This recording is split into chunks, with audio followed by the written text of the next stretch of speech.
What is up, YouTube people? What is up? What is up? What is up? So, as you can see, it is 7:35 a.m. on May 15th. So, sorry. So we're sticking to our plan. We made YouTube videos every day. Markets open at 9:30, so it's literally an hour after market open. I took my trade. I got out. I took my trade. I got out and I went outside and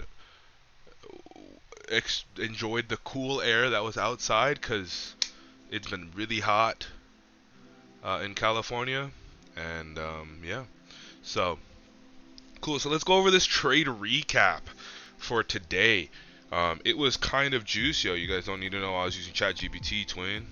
Anyways, so let's go over the trade recap. What I saw, what I did, what I did, what I did not do. Cool. So I got into the market today at like 6:15, 6:20ish. Again, like I usually do. Usually 15 to 10 to 15 minutes before market opens. All I need to fucking see what I need to do. Um, but yeah, let's go on our 4-hour chart and see what's up, and then we'll go from there. And yeah, so I'm gonna leave everything marked out the same way I left it marked out, just because it'll be easier for me and I can show everything and whatnot. So on the 4-hour, we come here, and there's nothing really below us that we're trading into. I mean, we have this far a gap, but we already kind of used half of it. I mean, realistically, like 3/4 of it to almost the whole thing. But we do have a 4-hour gap up here.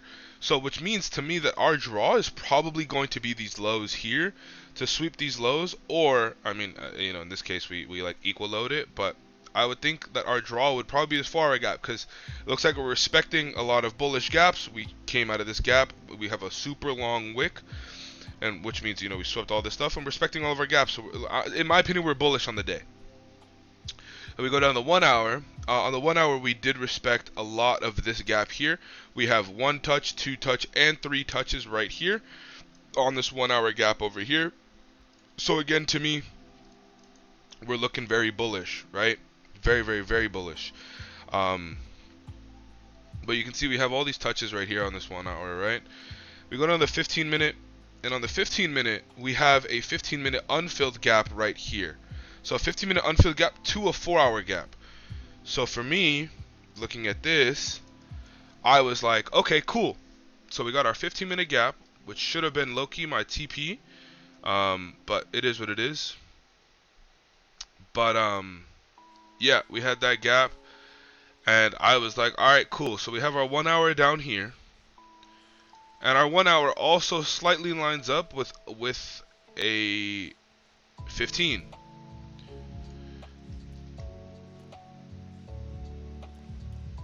Oh, I saw this 1 hour gap here.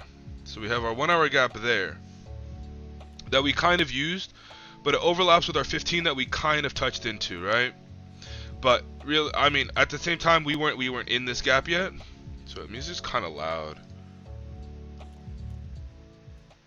We weren't in this gap yet because this candle is at 9:45. This candle's at 10, and this is the 9:30 candle. So we had only wicked into it. So I was on the 5-minute waiting, and on the 5-minute, I noticed that we pushed down below, down here, and we swept into this 1 hour and this 15-minute here. So then, what does that tell me? Because we're long, we swept into our gap. We want our DOL, which is our 15-minute gap up here, or our 4-hour gap up here. Which these are two very good DOLs. You can put like TP1 here or TP2 here if you really want to. It's up to you. It's your trade. You do whatever you want.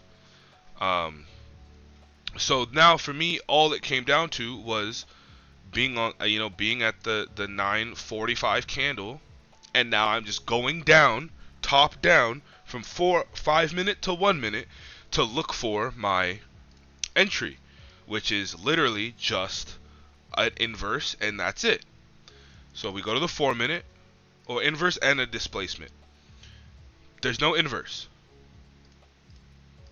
There's no inverse. There's no gap over here, and there's no gap. We're not inverse any gap. But on the 2-minute, this is the highest time frame inverse that we had. On the 1-minute, we had an inverse, but I want the highest time frame inverse that we had. Which realistically, I should have probably done something like this. I'll go over it later. But we had an inverse here. You can see this gap here. Right there. Got inversed, right? And we had clear displacement. Clear displacement. So, what are we doing? We're entering the trade. I entered pre-candle close. I should have technically waited till candle closed and done something like this. Something along the lines of this, and then target my 15-minute high right there, or 15-minute swing high, which would have been in a better trade, but oh.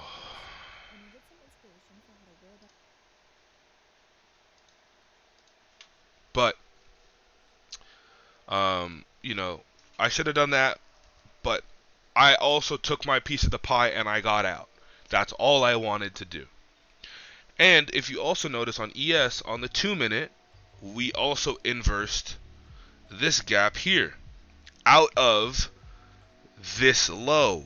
We swept this low and then we inversed out. So, that being said, I took my entry here, and I literally just targeted a 1-to-1. That's all I did. A 1-to-1. This was a $700 risk, and we made $787 today. Okay? Simple. That's it. We looked for the trend. We followed the trend. We waited for us to sweep into our unfilled gaps that we are already respecting. We took the highest time frame entry with displacement. And yeah, sure, I could have targeted the highest, DOL. I could have targeted the unfilled 15-minute right here. I could have also targeted the unfilled 4-minute right there. Hindsight's 2020, bro. I took my piece of the pie and I got out. I got my 1-to-1. I did my 1-to-1. And if y'all are saying, oh, 1-to-1s are trash, blah, blah, blah, blah, blah, blah, blah, shut up. Shut up. 1-to-1s are fine, bro. 1-to-1s are fine.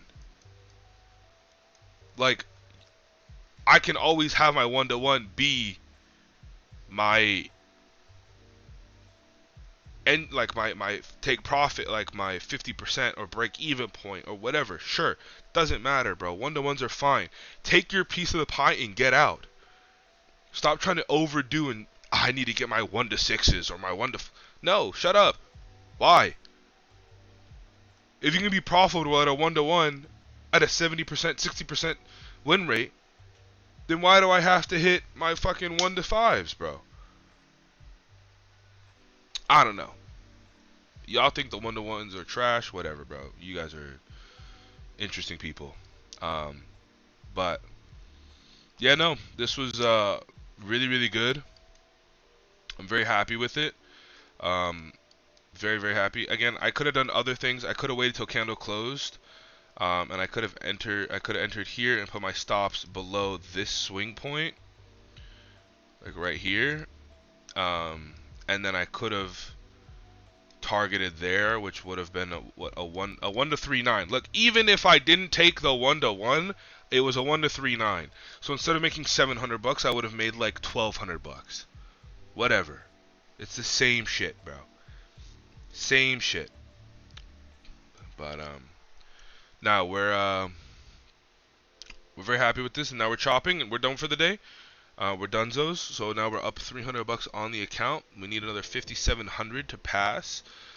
Today is Friday, so today is the last trading day. Very happy with this.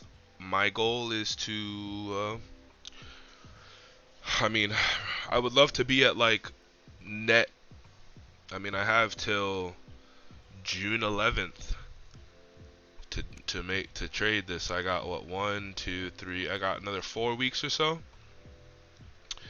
Realistically, I would like to be up like to like 1,500 here, and then probably like 3K here, and then probably like or as much as I can. But We'll see. We'll see. We'll see. Um, maybe if I do like 2K, 4K, 6K, and get my payout this week here, I can get a payout by 1, 2, 3, 4, 5. I can get a payout by the 11th. That'd be cool. If next week I can get up to 2K, so I can make like 1,700, and then another 4, and then another 2K here, and then another 2K here. That'd be awesome. That'd be really, really cool. I would have been up 2K this month already, or on this already, if I didn't take my loss yesterday and I actually, paid attention and didn't follow TJR's trading and all this stuff. But whatever, it is what it is. Oh, another thing. TJR was my liquidity today. LMAO. But yeah, we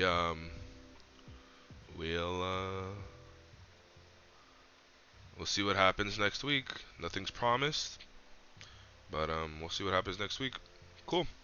That's it. I'm Dunzos. I'm not closing this. I'm not gonna close it. But we're Dunzos. That's the trade for the day, and see you guys next week on Monday. And we'll go from there. Cool. Adios, pipsqueaks. Keep turning that shit into fucking green.